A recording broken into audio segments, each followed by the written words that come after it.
এখন বাঁহৰ সাঁকোৱে বৰ্তমান ত্ৰাহি মধুসূদন শুধাইছে এখন গাঁৱত। মই পোনছাতেই বাঁহৰ সাঁকোখনৰ দৃশ্য দেখুৱাই ল'ব বিচাৰিছোঁ।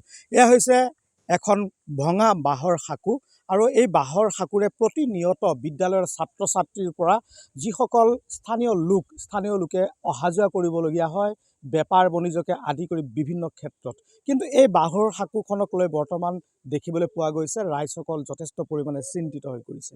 কাৰণ এতিয়া ভৰ বাৰিষাত এই বাঁহৰ সাঁকোখনেৰে বিপদসংকুলভাৱে তেখেতসকলে যাত্ৰা কৰিবলগীয়া হৈছে। কাৰণ এই সময়ত যদি ৰোগীসকলক পাৰ কৰি নিয়াৰ বাবে তেখেতসকলৰ কোনো ব্যতিক্ৰমী পথ নাই, যাৰ বাবে তেখেতসকল চিন্তিত হৈ পৰিছে। দেখিবলৈ পোৱা গৈছে বাঁহৰ সাঁকোখনৰ প্ৰায় অংশতেই ভাঙি গৈছে আৰু জানিব পাৰিছোঁ যে এই বাঁহৰ সাঁকোখনো এই অঞ্চলৰ স্থানীয় ৰাইজে নিজৰ গাঁঠিৰ ধনেৰে তৈয়াৰ কৰি ল'বলগীয়া হৈছে।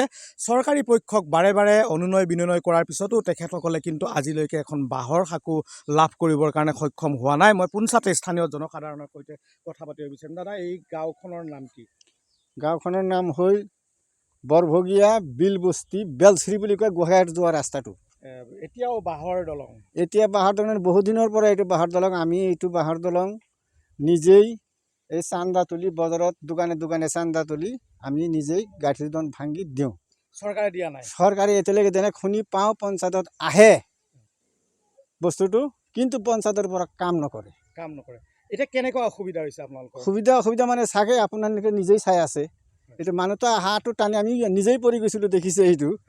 আৰু গৰুও আছে, ছাগলী আছে, সব আছে ইফালে গাঁও ভৰ্তি মানুহ। কিন্তু ছাত্ৰ ছাত্ৰী যে নৌকাৰ বাহিৰত নৌকা চলাবলৈ নাই এতিয়া, সব মেটেকা চেটেকা ভৰ্তি। নৌকাও নাই এতিয়া চলাবলৈ। এনেকৈ কেনেকুৱা যে অহা যোৱা কৰে এইটো ঈশ্বৰেই জানে। এতিয়া MLA কেতিয়াবা আহে শুনি পাওঁ, কিন্তু আমাৰ এই দলংটো চাবলৈ গ'লে এতিয়ালৈকে MLA অহা নাই। বেমাৰ হ'লে মানুহবিলাক কেনেকৈ যায়? বেমাৰ হ'লেতো নৌকা দি যেন তেন কান্ধত কৰি পাৰ কৰি লৈ যাব লাগে। এইখনতে মানে ওচৰতেই পঞ্চায়তৰ হাণ্ডাৰত এইটো প্ৰেচিডেণ্টৰ নিজৰ ৱাইট, এইটো পঞ্চায়তৰ প্ৰেচিডেণ্টৰ নিজৰেই ৱাইট, কিন্তু তথাপিও কাম নকৰে। আৰু লোক আছে, মই কথা পাতিব বিচাৰিম। দাদা, দেখিবলৈ পোৱা গৈছে বাঁহৰ দলঙৰ একেবাৰে অৱস্থা এইটো আজিৰ পৰা প্ৰায় 50-60 বছৰ আগৰ পৰা এই দলংখন আছিল। এতিয়া ভাঙি চিঙি গৈ আছে। বেলশ্ৰী বৰভগীয়া গাঁও পঞ্চায়তৰ এৰিয়াৰে পৰে। এই দলংখন দি বেলশ্ৰী গাঁৱত, নিচলামাৰী গাঁৱত, আপোনাৰ পিছলাপাৰ বুলি কয় এইটো গাঁৱত বা বিলবস্তি গাঁৱত গোটেই মানুহ এইটো দলঙৰ ওপৰত নিৰ্ভৰ কৰে। ৰাতিটো পুৱালেই মানে এইটো দলঙত নিৰ্ভৰ কৰে। এইটো দলং নহ'লে, এই ৰাস্তাটো নহ'লে চলিবই নোৱাৰে। এইটো ছাইডৰে এইবিলাক মানুহৰ কাম। গতিকে পঞ্চায়তৰ প্ৰেচিডেণ্টও এইটো নাচায়, MLA মন্ত্ৰী কোনো নাচায়। চৰকাৰটো উন্নয়নৰ কথা কয়, সব জেগাতে চৰকাৰটো বহুত ৰাস্তা ঘাট বহুত কাম কৰিছে, কিন্তু এইটো ৰাস্তাটো কিয় নেদেখি পায়?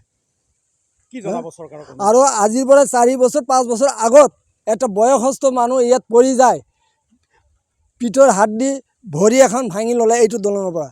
তথাপিও আমাৰ গাঁও পঞ্চায়তৰ সভাপতি মানে অলপ আগবাঢ়ি আহি যেন ক'ত যাব লাগিব, ক'ত গ'লে এইটো দলং বনাব, সি এতিয়ালৈ মাত মতা নাই। চৰকাৰক কি অনুৰোধ জনাব?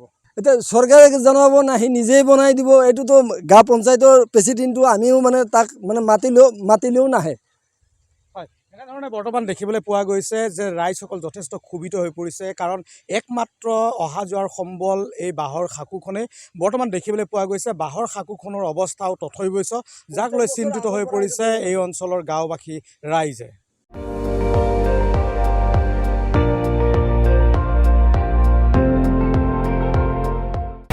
আপুনি চাই আছে ND24, সৰ্বশ্ৰেষ্ঠ নহয় সৰ্বোত্তমৰ দৌৰ।